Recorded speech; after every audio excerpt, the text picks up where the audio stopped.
We'd like to begin, and as the speakers may have just seen, the podium mic is live and this handheld mic is live. Music?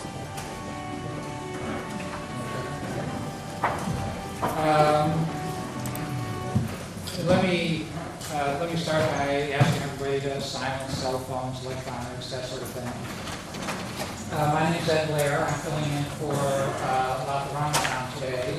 And you may have heard Lot's husband was taken ill in Oklahoma City this morning, so she went out. My understanding is that he's doing well, but she can't be here with us, and so I'm filling in. We're here, of course, to honor the legacy of Arthur Warga. Arthur joined us in 1997 as Elkins Professor in the Finance Department, a well-known scholar in the area of fixed income. In 2001, he became the Dean and served approximately 10 years as the Dean of the College. Those were years of growth and success for the college. Many of us have very warm feelings for Arthur personally and for what he was able to accomplish. So this program, as I say, to honor his legacy. I want to acknowledge that Arthur's wife, Penny, is with us today. She's been kind enough to come, and we thank her for being here. The program will be a series of speakers who have been asked to comment on Arthur's legacy as they see it. We have 11 speakers when we get through them. Anybody else who'd like to come and make a comment will be welcome to do so. We'll start with Ed Gardner. Ed?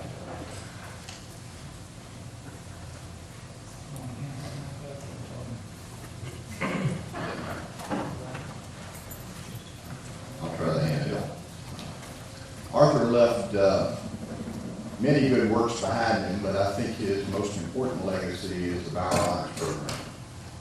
And I think everyone in the Honors College will agree with me on this.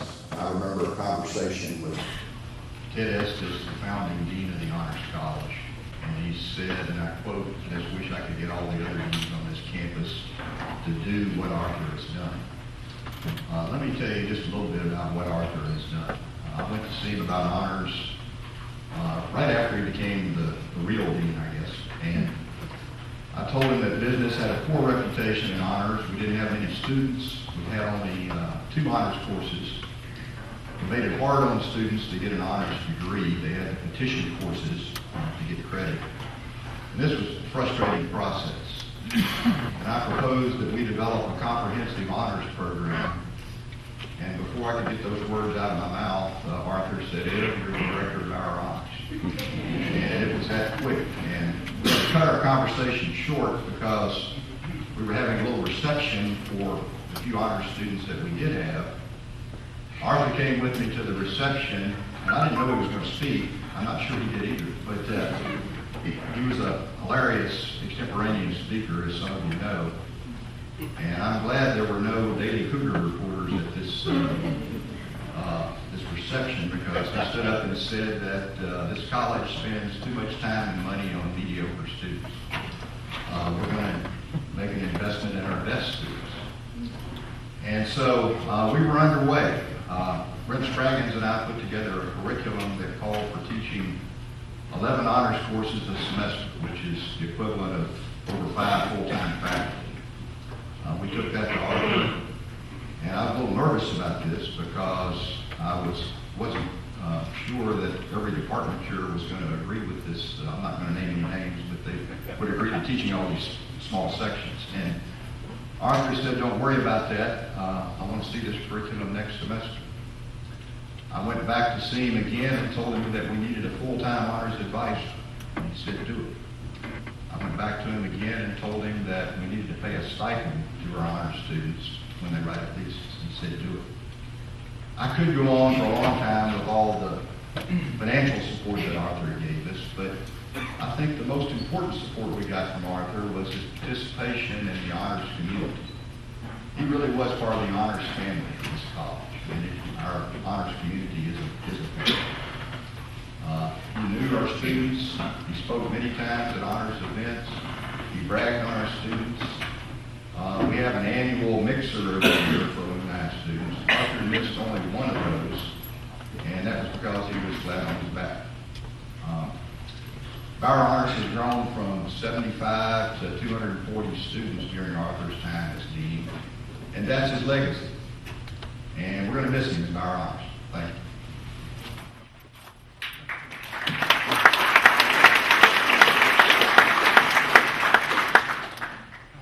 Praveen, you're up next.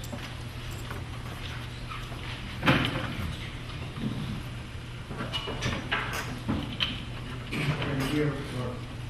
And Arthur and I joined the finance department here at around the same time, and we bonded, and I think we bonded for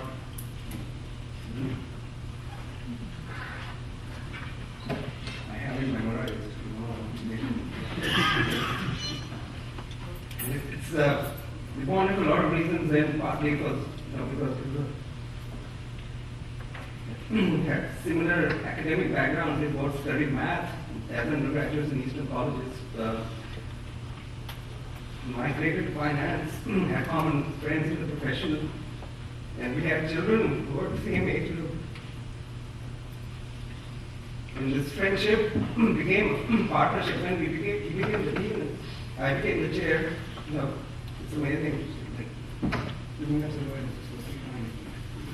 Anyway, he became the dean and I became the chair at the same time, and it's just turned out to be a great partnership. Arthur has been called a transformative and a visionary dean, and I think if there was ever a time that something is an understatement and an inadequate description, it's here, because it's simply astounding what he was able to transform in a very relatively short period of time.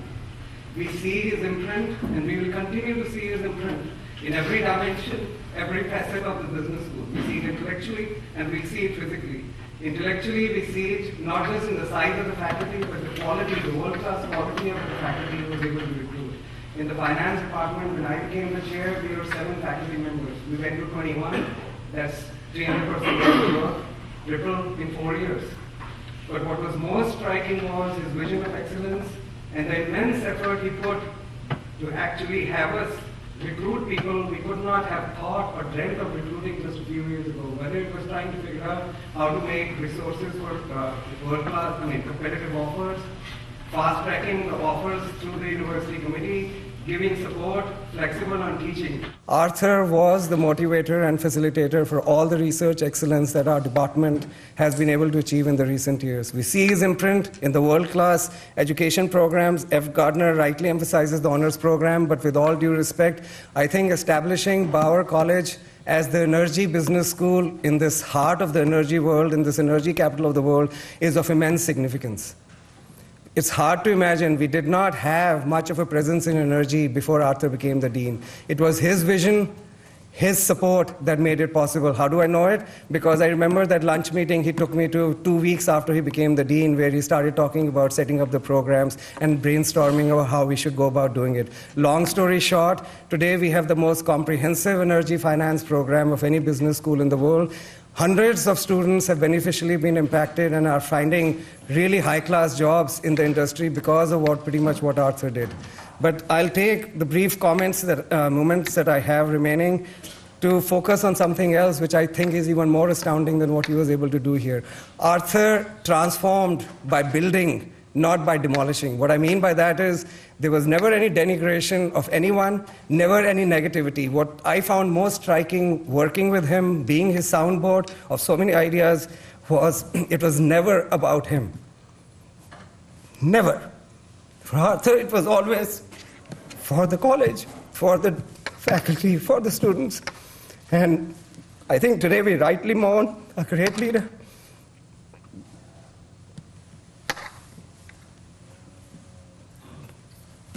I'm extremely sorry. But what I'm going to miss is probably one of the best human beings I've ever met. Sorry. Thank you.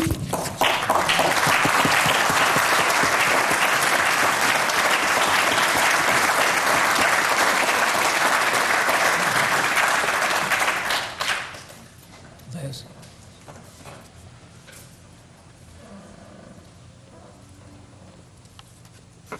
I remember when, after multiple years of serving on the Dean Search Committee with Arthur, where I met him, he called me up one day. It was during the Tropical Storm Allison, because I was off doing a dog show or something, and he couldn't find me. He called me up, told me that he had accepted the provost's offer to be interim dean. And after I laughed and said, well, didn't you turn him down 5 or 6 times? He said, yeah. And we talked about it. And he says, well, I really wanted your thoughts on associate dean. And so I'm like, well, have you thought of this person, that person, this person? He goes, no, I'm asking you. And, I'm like, duh, okay. So back in July 2001 is when Arthur and I, came in, he a few weeks before me. We had 6,400 students and 56 and a half faculty, and that included Arthur and me, and we really didn't teach back then. We were a few years away from an AACSB accreditation that we would not have survived if not for his efforts and determination. Ted Bauer's generous gift of $40 million the previous year jump-started the metamorphosis of the Bauer College. Over the next few years, Arthur, with the support of the students, restructured the funding mechanism of the school and built a solid foundation for growth. We hired 50 faculty over the next 3 years, and the school began its climb into the rankings. We went through a successful maintenance of accreditation a few years after that, and the rest is history. I've admired Arthur's visionary leadership for over a decade, even watching from a distance these past 3.5 years since I moved over to central administration. Arthur was a brilliant academic with an absolutely unwavering vision of what it took to build a premier metropolitan research business school. As dean, he transformed the college, moved Bauer into the national rankings, and impacted the lives of many students, as well as the faculty and all of those many people who worked with him. Arthur was a friend, a true friend, and a mentor, and I will miss him very much.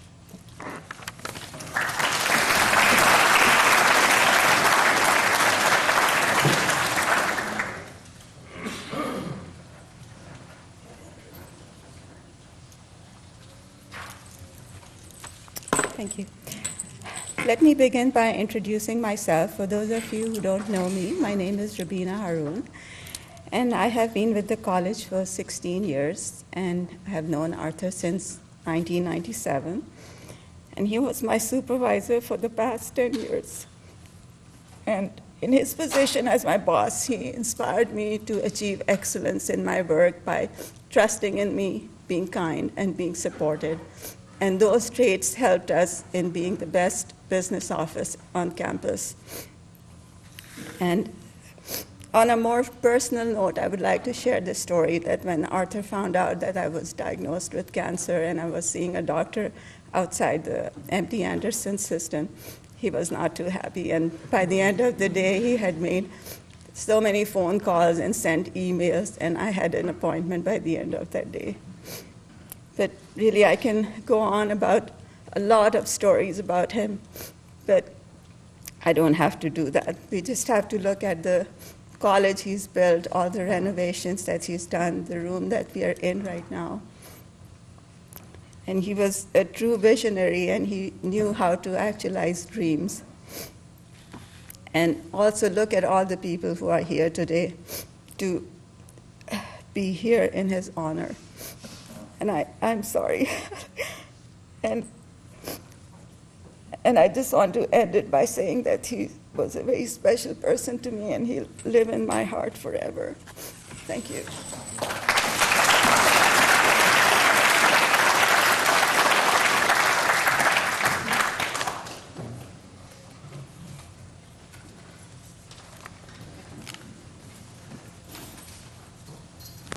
I'm Dana Rooks, and I'm Dean of Libraries. I'm very honored to have been asked to represent the deans here today as we pay tribute to our colleague and our friend. Arthur was indeed a remarkable colleague. In his 10 years as Dean of the Bauer College, his achievements and contributions are far too extensive to enumerate in the time allotted. So what I want to talk about in my time today are not so much his public professional achievements, but rather his behind-the-scenes work, which may not be as familiar to many of you. Arthur was recognized for his extraordinary leadership in bringing the Bauer College to national stature and prominence. What wasn't so public was his leadership of and support of the other deans and their aspirations for their colleges. He was the quintessential colleague collaborator. Whether initiating joint degree programs or developing business courses to advance the degree program of another college, Arthur was there anytime you ask. Because while Bauer may have been first in his heart, the University of Houston as a whole was of utmost importance to him. His vision was a great college within a great university. Another less known but even more invaluable role was as a friend and mentor to many of his dean colleagues. Many new deans sought Arthur's counsel on how to navigate the mysterious paths of the university bureaucracy, or how best to approach one of the innumerable issues confronting a new dean. He was always there. He took your call as soon as possible.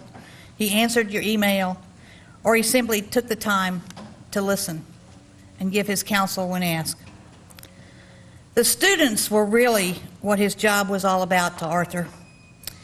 He was both a visible force and a friendly face to his students. They gave him strength, and he gave them the very best he had to offer. It's been said repeatedly that Arthur was a remarkable man, and indeed that may actually be an understatement. He was a man of great warmth and grace. As a colleague, he was a compelling force and a tireless advocate for his college and his university. And he was a valued compatriot of all of us who served with him as dean. He leaves a legacy that will remain for generations and a council of deans that has been diminished by his absence. Thank you.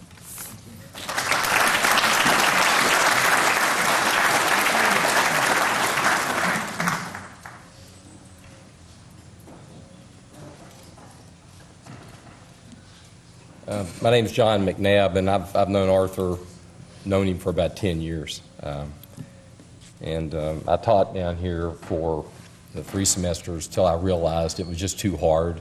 I mean, I still had a day job, and so I said, so what should we do? And he said, why don't you go on the board, and that way you can stay involved in the school. And we got to be pretty good friends. He was a really interesting guy. He was bright, he was engaging, he was tough-minded. He really had great vision, Arthur did. And he had a really good spirit about him, sort of an aura. He could, which I can't do, he could explain a very complex premise in a sentence. So he was a very succinct guy. I got to know him a lot better away from the school as we traveled to Israel together with Harley. And I'll always remember, Penny, we were at the Caravan Inn in Abu Ghosh, and I've never seen a guy his size eat so much food. And of course, I didn't really know what he was eating. So he'd say, no, eat this, come here. So I said, well, how do I eat it, Arthur? I said, I don't have a knife or a fork. He said, I just grab this thing and dip it in there. Anyway, the guy must have eaten 50 pounds of food at the Caravan Inn. But he replicated that, the Galilee, he replicated it all through India when he and I spoke at a business school graduation in Chennai. So I really got to know him away from the school quite a bit. I got to know his spirit a little better. He had these wonderful redeeming qualities. He was incredibly impatient. I loved his irreverence. He could be a little smart alecky at times. So he and I were really close in 2 or 3 ways like that, because kind of the same way. But he was also a great sentimental guy, very a sentimentalist, and he cared so much. And he was selfless. He wasn't a selfish person at all. So we eventually morphed into having a cocktail a couple nights a month, as Penny can tell you. And sometimes I would drive him home after, because he and I lived sort of equidistant from the Terlingua. So we go in there, and the same bartender would always see us, and he knew we wanted vodka and chips, and we talk about governance, we talk about geopolitics, we talk about history. We didn't talk about Bauer much, and if we did talk about Bauer or U of H, it was always first. So I'd go in there and say, "How you doing?" He said, "Well, I'm going to talk to you about this issue." So then we got the issues over with. Then we get into really having a lot of fun stuff. We talked about finance. We talked about Wall Street. We talked about the past, deals, mergers, what's going on macro in the world. And I remember the last conversation I had with him. He was still talking about, excuse me, we're in an office together in the new building, and we're going to have some real fun. And it just was incredible. And then I saw Minnie, and Minnie had taken him to lunch, and Minnie said he wasn't doing very well, and then the next thing I know, he was in hospice, and we're talking about in like 4 weeks or something like that, And so, at the end of this, his spirit will live on, and you can't replace a guy like that.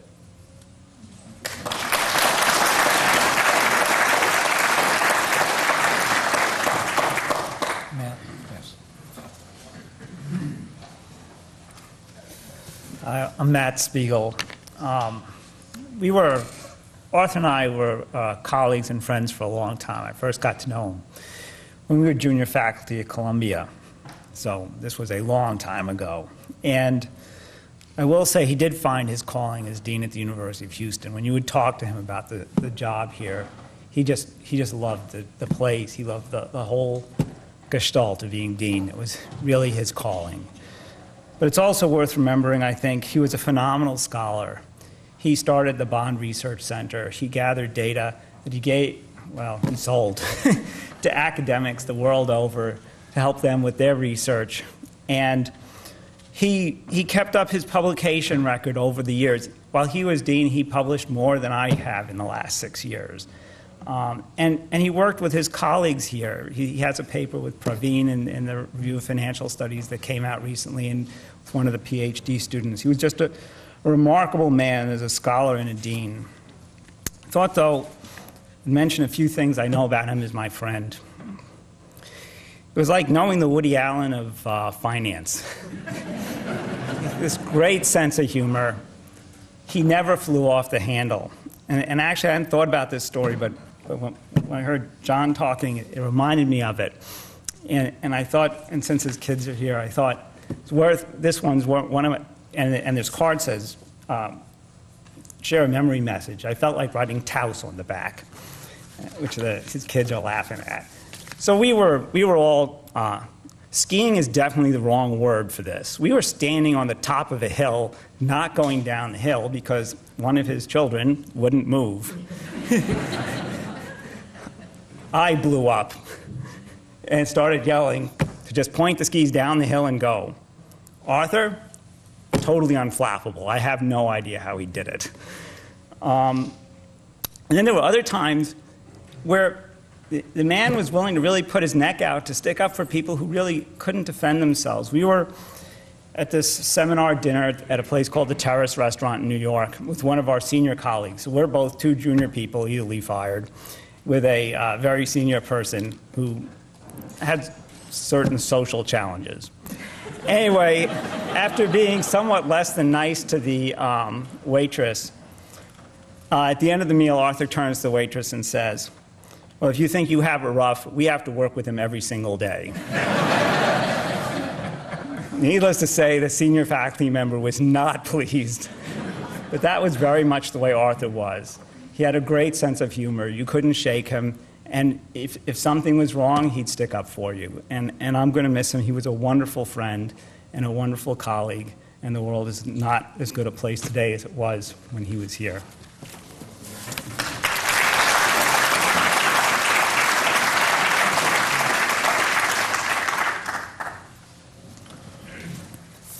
I'm Paolo Fulghieri, and I'm humbled to be here with the family and so many friends and colleagues to remember Arthur. I met Arthur long ago in '87 when I was first looking for a job, and I will never forget, and I still remember vividly when I walked in his office, and he was one of the first people I met on the day, and I saw such a warm, nice, smiling, friendly person. And this impression that I had, the first impression I had, was also the right impression. And what I want to say here, not to talk about his professional accomplishment, there are a lot of people out there who have very important accomplishments like him, but his fantastic human being side. Arthur, as I came to know him better over time, over school, as a colleague, as a friend on the ski slopes, at conferences, and in a lot of different places, he never ceased to surprise me for his decency, for his humanity, for his warmth, for his kindness, for being open to everybody and having a nice word for everybody in every moment. And I have to join Martin saying that in the 20 years or some that I know him, I never ever see him upset, unhappy, and I will miss him greatly. Thank you.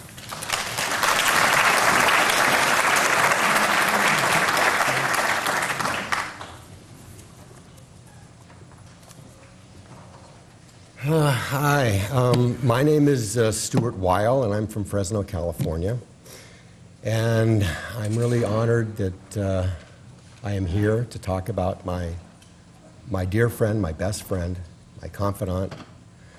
Arthur and I first met in 1970. We were both juniors in high school. We were young kids, and if you open this brochure I just saw, and you look at this one photo of Arthur, the very young years, this is how I met Arthur, and this is what is in my mind. And Arthur was a guy full of life, full of adventure. And we had incredible times together. For the next 10 years, we either spent the summers either in Israel or in California or in the East Coast, Boston area. And we traveled wherever we were, going all over. And we developed an incredible friendship. In fact, I don't have another friendship like that. And I've learned it's not just my own friendship, but Arthur became part of my extended family in Fresno. After we learned the news that Arthur had passed, I talked to my parents, and word got out to the community. I was getting phone calls all afternoon from people in Fresno giving condolences. Arthur had passed.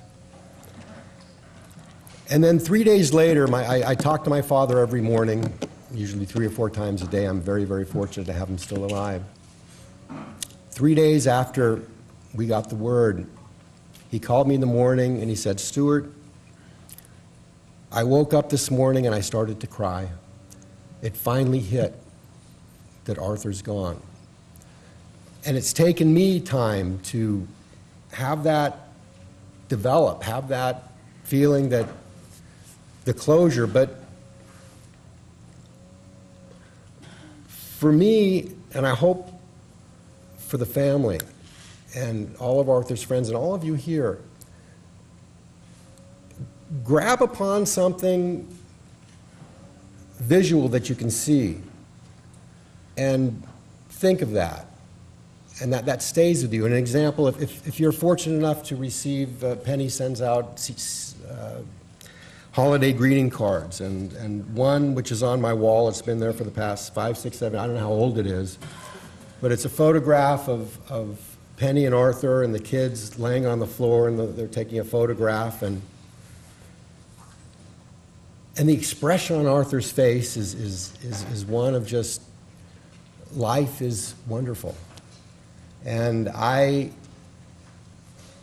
hold on to that image because that's what keeps me going, and that's what I remember Arthur as just a very happy man.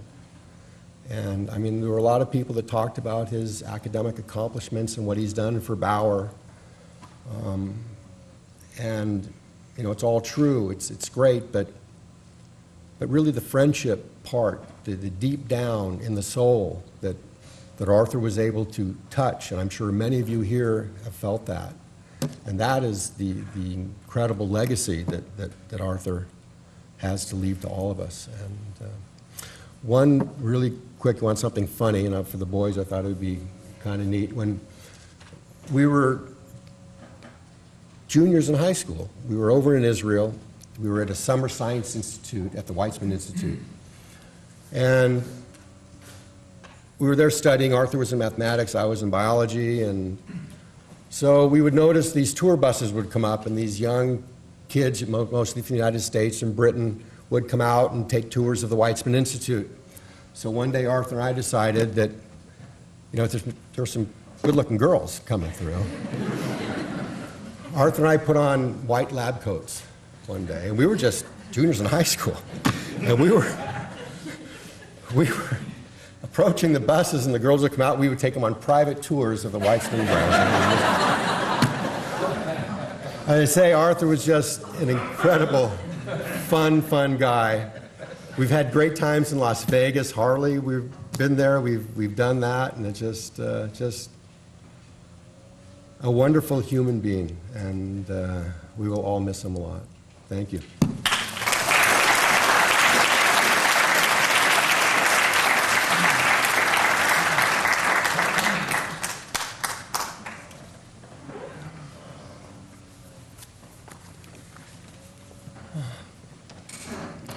Before I begin, I'd like to thank Penny and the university for giving me the chance to commemorate Arthur on the same ground he walked upon each day. I do feel honored to be able to share my memories of Arthur with all of you, and it's important to me at a time like this to be close to the sights and sounds that surrounded Arthur in his daily life. I like to picture him here, leading, giving, and teaching. Of course, I cannot speak today of the full measure of my grief and the overwhelming sense of loss I feel now that Arthur is gone. There are no words for that, but I'll try to briefly map the journey that led me here. It's pretty simple, really. I love this guy. I called him Big A, though as we know, Arthur wasn't exactly tall. But to me, he was a giant. A man of substance and intellect, a man of love and of kindness, a man of loyalty and concern, and a dear, dear friend who knew how to laugh and indulge and enjoy life. Arthur and I met in 1984, which now seems like a lifetime ago. Penny and my wife, Marie, found each other in a conversion class in New York City. They were in the process of converting to Judaism. Penny and Marie became friends, and then we all became friends. We took trips together to Cape May and rode horses that didn't always cooperate. And when Penny and Arthur moved away, I would do my best to visit when I could, and they did the same. It isn't easy to find time to visit far-flung friends, but Arthur and Penny were too good a package to pass up. Even through Arthur's illness, we found time, and he found energy. I didn't know it could be harnessed in a situation like this. Last November, I was honored at a dinner for a cause that Arthur and I both supported, and he came to New York from Houston for that event. That was just like him. He would go out of his way to honor the accomplishments of others, as you've heard everybody here speak about. I believe he honored us all by being with us and fighting to stay with us for as long as he did. In some ways, the early years of our relationship moved along as a homage to the tradition that originally brought us together. Before they moved away from New York, when Arthur was at Columbia, he and Penny would host us for Jewish holidays. I particularly remember how Arthur conducted himself as a host. He was gracious and giving, but always held the controls at the table. As most of you know, a Passover Seder is an endurance test if not done right. and it can be alienating to a person without a wealth of Jewish knowledge. Arthur understood that. There was so much liturgy to comb through, and Arthur did so with comedy and poetry, knowing when to stop for a laugh and when to forge ahead in song. While I never saw Arthur teach a class, I think his method of instruction was probably similar to those Passover Seders. At his core, Arthur was a teacher, and at its essence, teaching is an act of love.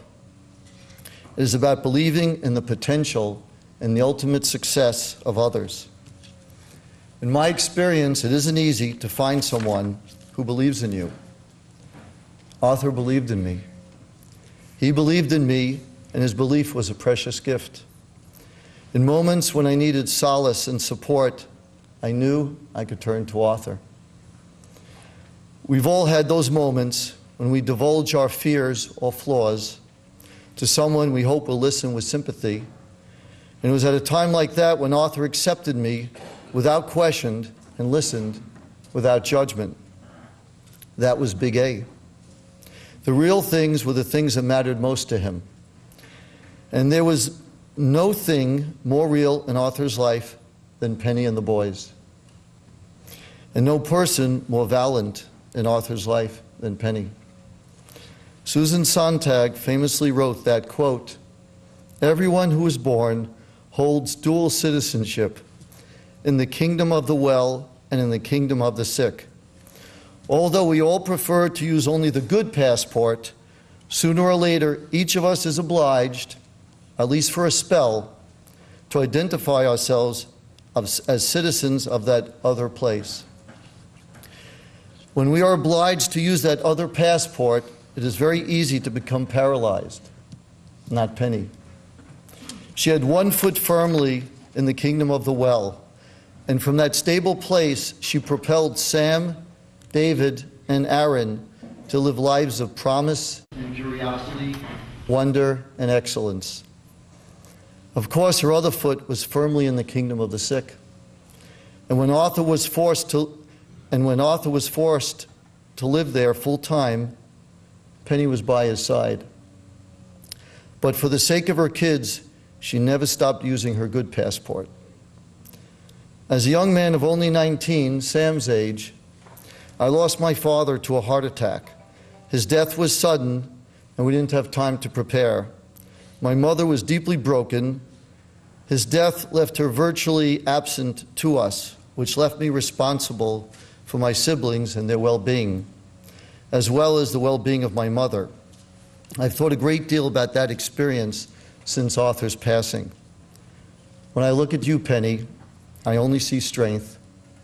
I see a mother who has dedicated that her children will thrive, though they have been dealt a very tough hand.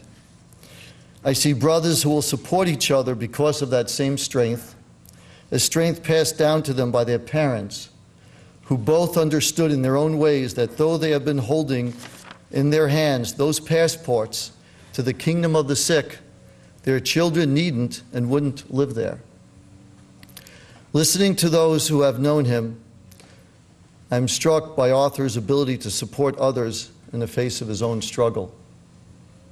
But he understood how to hone in on a person, one little human in a vast crowd of colleagues, friends, and family, and believe in them. By our gathering here, our words, and our solemn walk through the many relationships Arthur cultivated, we have honored him. But his real memorial will always be his teaching, and as his students and his friends, we will commemorate him by succeeding, because that is what Arthur most wanted. In the end, there is really nothing else but this. I will miss my friend. I will miss you, Big A, and I will think often of you. I already do. Thank you.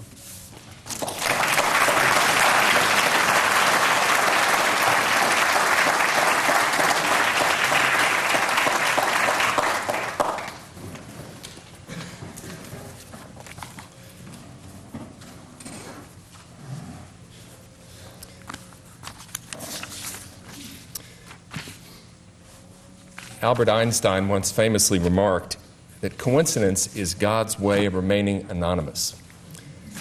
Well, whether owing to divine intervention or sheer happenstance, I think each one of us can probably trace the origin of one or more of the great friendships of our lives to the occurrence of coincidence. And for me, one such moment occurred in the summer of 1998, when I accompanied my then 5-year-old son to the Jewish Community Center for the Meet Your Camp Counselor night, which preceded the start of summer camp.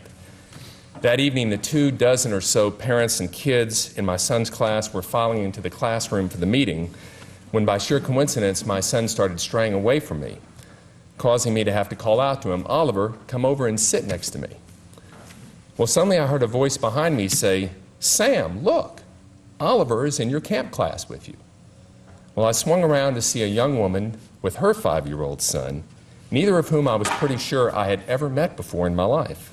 And I remarked, "Hello, do our sons know each other?" With which this young woman leaned over and quietly whispered in my ear, "Well, actually, in truth, no. My son Sam doesn't know a soul here, and he's not happy about coming here. We've recently moved to Houston from Wisconsin, and when I heard you call out your son's name, I thought maybe I could convince my son that he already has a known friend in this camp, and maybe that would convince him to want to come." Well, I thought that was a pretty clever ruse. And so I introduced myself, and I learned that this scheming young mom was named Penny Varga, and that she and her husband Arthur lived near us, had 3 sons in the same grades as our 3 sons. And so I took Penny's name and number, and later that evening suggested to my wife that perhaps we ought to get to know these shrewd newcomers a little bit better. Well, out of that sheer coincidence grew one of the most treasured personal and family friendships that Eve and I have been blessed to enjoy in our lives. In the years which followed that introduction, our families have literally grown up together. We've eaten umpteen meals, seen umpteen movies, and participated in umpteen events together. We even vacationed together on more than one occasion, which tells you we really did get along. We also experienced the ultimate highs and the ultimate lows of life together. From such friendships emanate a rich wellspring of memories, but I want to draw upon just 3 of them, which to me frame how I will remember my good friend Arthur. The first occurred about 1.5 years ago during one of Arthur's stretches at home convalescing from a recent round of chemotherapy. It had been a busy time for me, and I hadn't seen much of Arthur in the past few weeks. Knowing how much Arthur, Penny, Eve, and I love to go to the movies together, I suggested to Arthur that if he was up for it, I'd play hooky one afternoon, come pick him up, and we'd go to the old River Oaks Theater to see The Inside Job, which was a documentary about the roots and the causes of the Wall Street financial crisis during 2008 and 2009. Arthur agreed, and as it turns out, owing probably to the fact that it was early on a weekday afternoon, it turns out that we were the only 2 people in the theater for the showing of that particular film. That thereby allowed us to actually visit about what was unfolding on screen. And we were able to do so without disturbing anybody else. And what I enjoyed so much about that event is that as Matt Damon's narration sought to detail the intricate story and the details of this unique chapter in our country's financial history, Arthur not only continually explained to me where the film's writers got the story right and got it wrong, but I also came to find out that he personally knew and had interfaced not only with many of the subjects of the story, but also about every talking head expert that was interviewed in the film. About every 5 minutes ago, Arthur would lean over to me and he would say something like, "Yeah, I knew that guy back at Columbia," or "I was on the faculty with that guy at such and such a conference, and who does he think he's fooling with that bull?" Well, candidly, until that moment, he'd been fooling me. But no longer with Arthur at my side. Afterwards, on the way home, Arthur deconstructed the film's narrative for me, and he related the real story, minus the film's biases and inaccuracies. And as he did so, his story really illustrated for me, yet again, that he was one of the brightest individuals that I had ever met. But I also remember thinking to myself what a fabulous in-class instructor he must have been when he was healthy and when his intellect was able to pair with his unvarnished view of others on subjects that he truly knew and he truly loved. It illustrated for me how much Arthur loved his chosen profession and how fortunate he really was to spend the formative years of his working life doing what he loved to do, especially at a place like the Bauer College, about which, politics of university life notwithstanding, he always spoke to me, conveying his profound respect and admiration for its mission, its constituencies that it serves, and its possibilities.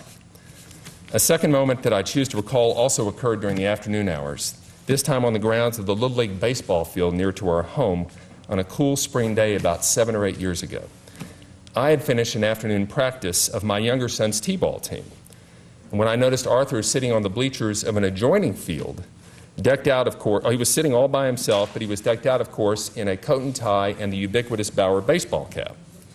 I went over to sit and schmooze with Arthur for a few minutes, during which he confided in me that he really didn't care a great deal for baseball. And he was confident that his son, Aaron, whose team he was watching practice, likely cared for the sport even less. That was an observation which proved to be very prescient.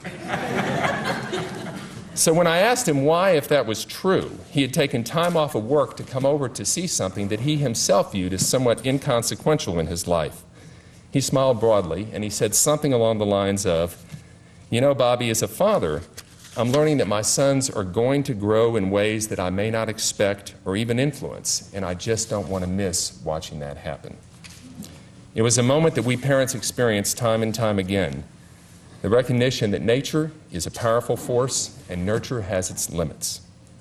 And as his sons grew and indeed took on interests and showed great aptitudes that Arthur could never have anticipated, Arthur frequently over the years conveyed to me his amazement at and his gratitude for the young men that Sam, David, and Aaron have become.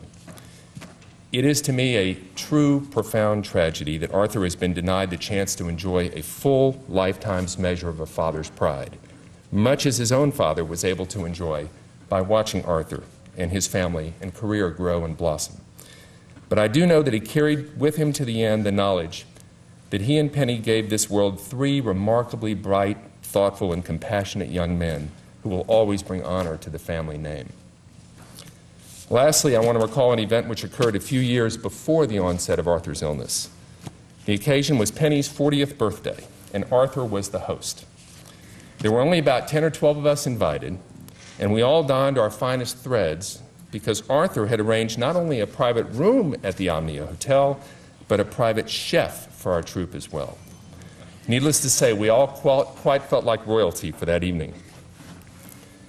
And it was during that evening that Arthur delivered a very loving toast to his then 40-year-old life partner, Penny. And what brings all of this to my mind today is that I recall very vividly what an apex that moment really was in Arthur's life, and how genuinely happy to the core he was that evening. True enough, he loved good food, good wine, and nice clothes, so that alone would have merited a high score for him on this contentedness scale. But what echoes so clearly for me today is that what Penny meant to Arthur's life, as Harley just said so well, was so palpable that night.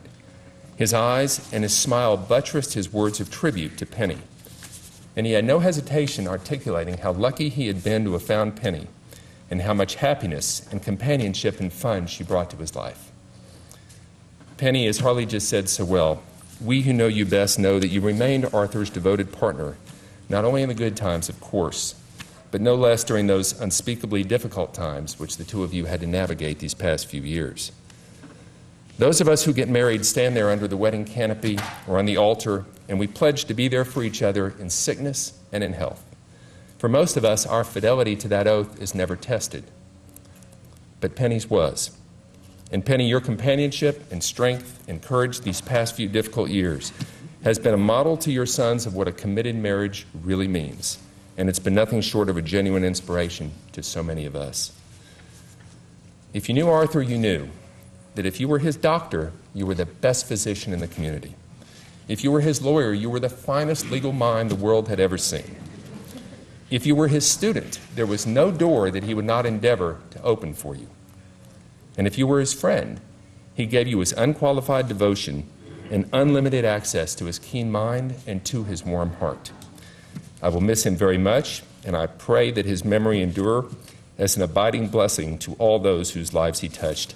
May he rest in peace.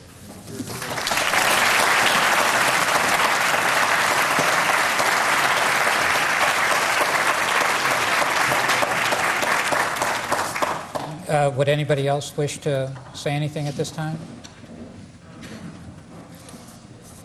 Well, I want to thank the speakers really for very fine remarks. As they described the Arthur we all remember, a fine scholar, a fine dean, a warm person, somebody for whom it was never about him. It was always about others. It was always about his colleagues, the students, and of course, most of all, his family. We'd like to thank you for coming out. If you took a memory card and wanted to leave a memory card, you could leave it on the table. As you leave, they'll be gathered up and given to Penny. I guess there's some food outside, and please join. Thank you.